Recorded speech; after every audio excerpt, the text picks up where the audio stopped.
Okay, this is video file number 1 for a dwelling in Leface, Ballindine, County Mayo for Caroline Byrne. So this is a photograph of the dwelling here. Now, I should point out this is the side of the dwelling that faces the road. This is the north side and it faces the road, but this is actually the rear of the dwelling. You can see from the size of the windows here. All these windows are very small, that this is the rear of the dwelling. And if you go around to the south side, you'll notice the windows are much larger. So the rear of the dwelling faces towards the road. The structure it's a stone structure. Now there's a cement render externally on the structure, which again, it's a bad idea because you can get rising damp inside, and there is little bits of rising damp inside, and I'll talk about that in the body of the report. Now let me just go on here. So this is an extract from landdirect.ie, which just shows the plot size. So the plot size, it's quite large, like there's quite a large area. That's the main dwelling. This area here, these are the sheds. So there's quite a large plot size to this side of the site. Now these are the notes from the landdirect.ie website, and it actually comes out at 0.24 hectares or 0.59 acres. So I know the agent advertised this as a 1 acre plot, but it's not 1 acre. It's basically about 0.6 of an acre.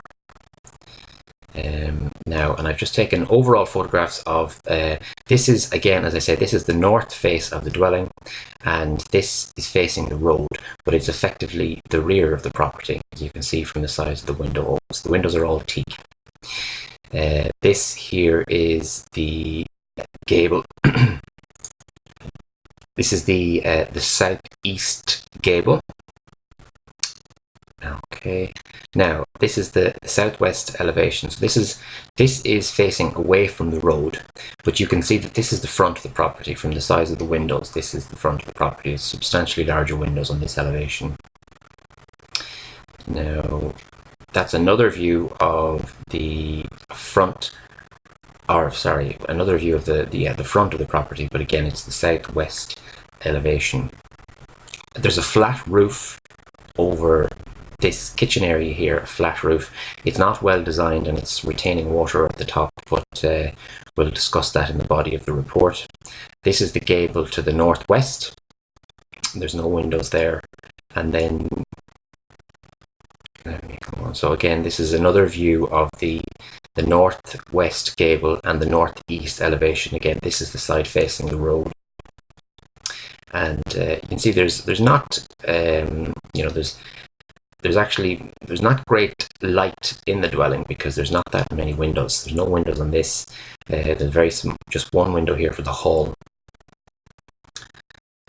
So now this is just a quick synopsis on the structure. I'll come back to this when after I've gone through all of the defects, but I'm putting this building as significantly below average.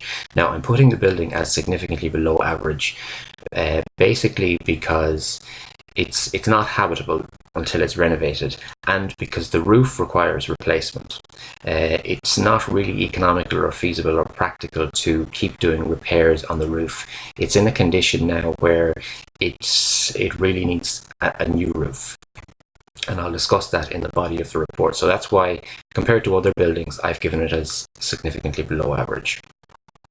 However, I will say that, the building, all of the walls, which the parts that are to be retained, they're vertical, they're plumb, they're in good condition. So the building is in it can be renovated, and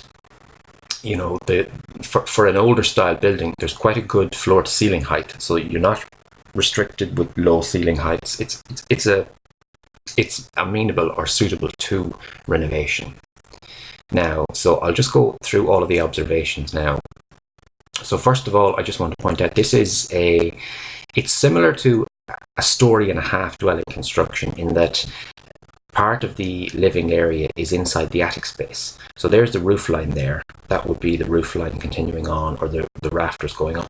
There's the roof line there. So you are basically living in the attic space, in that there's only going to be a very, very small attic void up here, and there's actually no access hatch for me to go up and to directly inspect the timbers above, you know, which is a pity, because there are some roof leaks and it would be nice to see the timber, see what it looks like. So this is what you'd call a story and a half construction, where this is the first floor, and it's constructed partially within the roof space, within the kind of triangular roof space. Now, this is a typical cross section through what you might call a story and a half design, where the first floor is projecting into the what you would call the triangular roof space here. Okay, so this is a typically what you would find. Now, there are no steel beams in this particular design. They have used steel beams here, here, here, here. There are no steel beams in your dwelling, not that I can see, unless there are some inside in the attic space, and I very much doubt there would be, given the age of the structure. So, moving on now. Now, the first thing I want to talk about, the most important thing, is the roof, which I really feel needs to be reconstructed. So you can see below a view. This is the northeast roof. This is facing the roadway, and it's deteriorated to the point now where it's become economical to do repairs. So the entire roof should be replaced. Now, we move in here, and this is kind of so this will give you an idea of why I think it's not economical to repair. You can see from the line that I've drawn in here, the yellow line, that, you know, more than 50% of these slates have all kind of slipped down the roof by varying degrees, kind of in the direction of the red arrow here. They've all slipped down the roof, and, you know, basically they have moved down because these slates will be, you know, they'll be fixed to timber battens. They'll be nailed to timber battens. So the reason the slates have moved is because either the timber battens have deteriorated and they're not able to hold the nails the way they were, or the nail fixings have deteriorated, one or the other. And, you know, so they've started to move, and so if the nails have started to corrode or deteriorate, they're going to keep going. This is eventually going to keep moving. And move on to the next page here.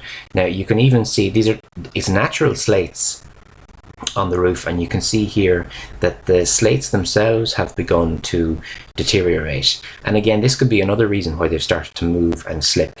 You know, if there's local deterioration of the slates, that might cause them to kind of, the fixings to come loose and for the tiles to start slipping down the roof.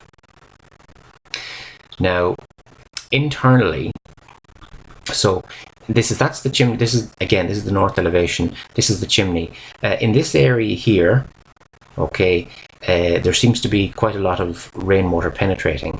So this is a view internally of the north side of the roof in the west bedroom, and you can see there's a significant amount of staining here, here, and here. So there's a lot of water, just penetrating rainwater coming in around the roof, that has caused this deterioration here. So there's penetrating rain. Now if you look on the next page, this is the area here where that rainwater is penetrating, and you can see why it would be penetrating, because the tiles don't sit neatly and tightly together anymore.